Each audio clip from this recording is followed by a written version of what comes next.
Mike Klok, what are we going to make? Well, today we're going to do some screen printing. We're going to print on some paper. Okay, all right. What does that even mean? So essentially you make a stencil, and as a way to replicate it and produce a lot of them, you create a screen. And our artwork is a bird on a cycle. Yeah, I like to call him Eagle Knievel. Oh, So I like this is my bald eagle mascot that I created for some friends of mine, and together we talk art, design, illustration. We've become kind of a resource group for each other. Great. Step one is? Step one is getting the ink on the screen, and you want to try to be economical with it. You don't want to use too much. No. But you also want to put enough on there so that it doesn't dry out too quickly.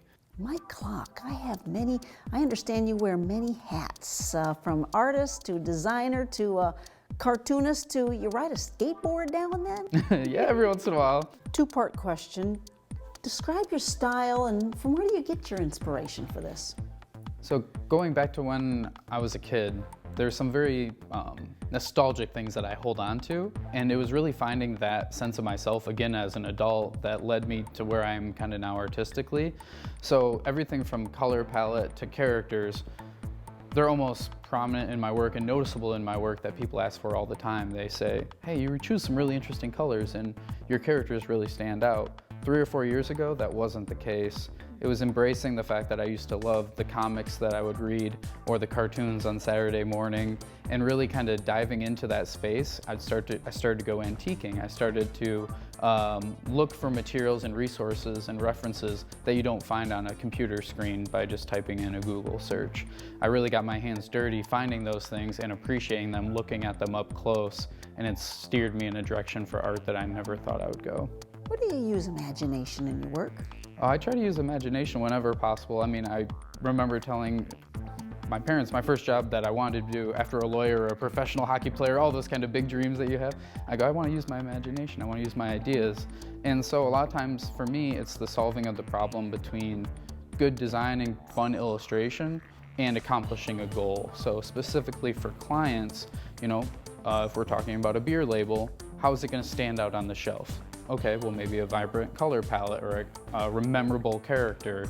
Those type of things are where I consider my most imaginative work when it's attached to a problem to solve. What's this tool? This is the squeegee. Squeegee. So this will pass over, you will collect the ink with this and pass over the artwork, and that's what's going to allow you to push it down onto the paper without getting your hands dirty and everything else. Okay. And so essentially I'll do it twice just to kind of get it warmed up. Yes. But so this is called pulling, and then this is flooding.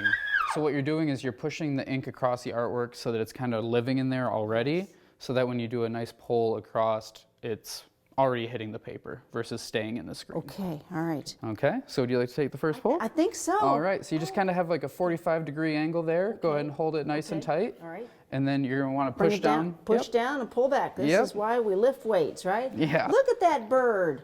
Okay. And so what I'm going to do is hit this real quick, and that will help suck the paper down. And I can grab this from you.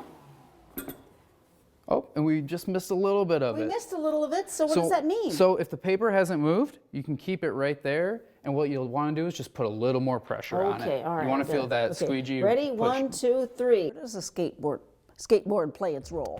So the skateboard was part of a project, an art show actually called Taco Punks, and that art show was an all-encompassing experiential event. So what we did was we created a big mural as a backdrop. We brought in a record store to play some vinyl for us. We brought in a food caterer to provide tacos for the event.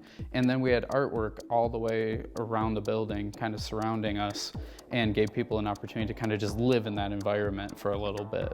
And the skateboard was one of those pieces that was up. Do you use the screen, or are you using medium? Are you painting?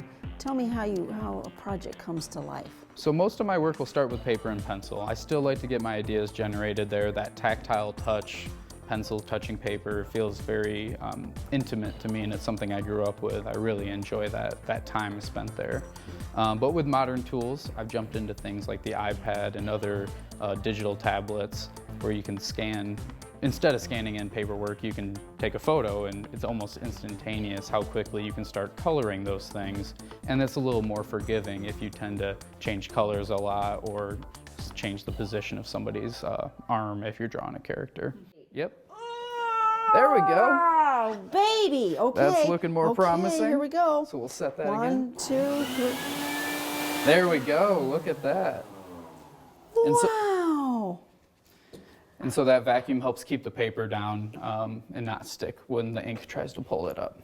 Support for Kalamazoo Lively Arts is provided by the Irving S. Gilmore Foundation, helping to build and enrich the cultural life of Greater Kalamazoo.